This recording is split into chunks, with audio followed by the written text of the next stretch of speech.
எடப்பாடிக்கு எதிராக செயல்படக்கூடிய யாரையும் பாஜக சந்திக்காது, அமித்ஷா சந்திக்க மாட்டார். இது அபிஷியலா நான் சொல்றேன் அப்படின்றாரு. அதான் அறிந்துவாரு. இவங்கெல்லாம் யாருங்க? இந்த ஆள் யாரு? இவர் யாரு? ராமலிங்கம் யாரு? இவர் எவ்வளவு ஓட்டு வாங்கினார் போன முறை? இங்க பக்கத்துல இவர் போட்டியிட்ட தொகுதிக்கும் கோயம்புத்தூருக்கு 1000 மைல வித்தியாசம் இருக்குது. அவர் 4.5 லட்சம் ஓட்டு வாங்குறாரு, இவர் 1 லட்சம் ஓட்டு வாங்கி டெபாசிட் எடுக்கிறாரு. பேசலாமா நீங்களா அரசியல? ஓபிஎஸ் பேசலாம், தினகரன் பேசலாம், சசிகலா பேசலாம், நீங்களாம் பேசாதீங்க. ஒரு தலைவர் அப்படின்ற ஒரு இடத்துல செங்கோட்டையன் வந்துட்டு ஒரு மாவட்டம் அவருக்காக 3000 பேர் ரிசைன் பண்ணான். உனக்காக யார் இருக்கா? நீங்க எங்க இருந்தீங்க? உங்களுடைய ரூட் என்ன? அதனால நீங்க எல்லாம் பேசாதீங்க. எங்களுக்கு தெரியும், நாங்க பத்திரிகையாளர் பாத்துக்கிறோம். எங்களுக்கு யார் எங்க போறாங்க, டிக்கெட் எடுக்க வர்ற இடத்துல நாங்க விசாரிச்சிருவோம். நீங்க எல்லாம் ஏர்போர்ட்ல நின்றுட்டு எங்க எடுக்கிறாங்கன்னு பாப்பீங்க. நாங்க டிக்கெட் எடுக்கிற இடத்துல விசாரிச்சிருவோம். ஹரித்வார் போறவர் எதுக்கு ஃபிளைட் டிக்கெட் எடுப்பாருன்னா எங்களுக்கு தெரியும். அதனால அதெல்லாம் எங்கள்கிட்ட சொல்லாதீங்க. இது சூத்திரதாரி பின்னாடி இருந்து அமித்ஷா. அவர் இயக்குறாரு, இவர் பேசினாரு. ஃபர்ஸ்ட் சீனை முடிச்சிட்டாரு. யாரும் முடிச்சு வச்சுட்டாரு? எடப்பாடி பழனிசாமி.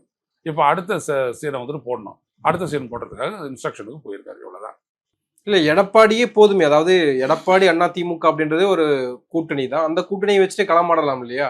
ஏன் இன்னொரு அதை விளக்குறேன்னு மீண்டும் ஒரு முறை விளக்குறேன். இந்த அதிமுக வச்சுக்கிட்டு, இந்த கூட்டணியை வச்சுக்கிட்டு டிஎம்கேவை தோற்கடிக்க முடியாது அப்படின்றது அமித்ஷாவுக்கு நல்லா தெரியும். அப்போ பலப்படுத்தணும் அப்படின்னா இந்த 2 பேரையும் உள்ள கொண்டு வரணும்.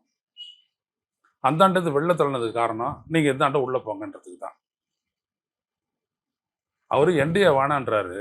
முதல்ல டிடிவி தினகரன் 2 நாள் கழிச்சு சொல்லாரு, என்னோட ஃபர்ஸ்ட் சாய்ஸும் பாஜக தான்றாரு.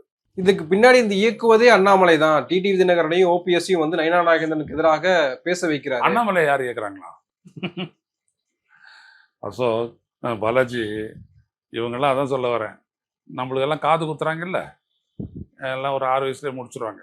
அதனால இவங்கெல்லாம் ஃப்ரெஷ்ஷாக யாரும் காதெல்லாம் குத்த வேணாம். எல்லாம் குத்தியாச்சு. பூசத்தை முயற்சி பண்ணுறாங்க. அதெல்லாம் பண்ண வேண்டாம். எங்களுக்கு அரசியல் தெரியும். நீங்கள் பாட்டுக்கு பேசிக்கிட்டு போங்க. என்டிஏல இருந்து விலகிட்டேன்றீங்க. பாஜக தான் ஃபர்ஸ்ட் சாய்ஸ்ன்றீங்க.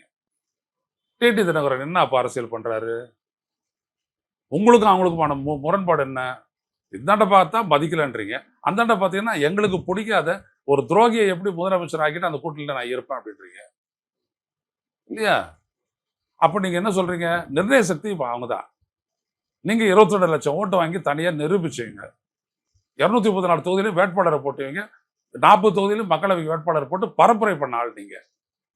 பாஜகவை நீங்கள் எப்படி ஏற்றுக்கிறீங்க?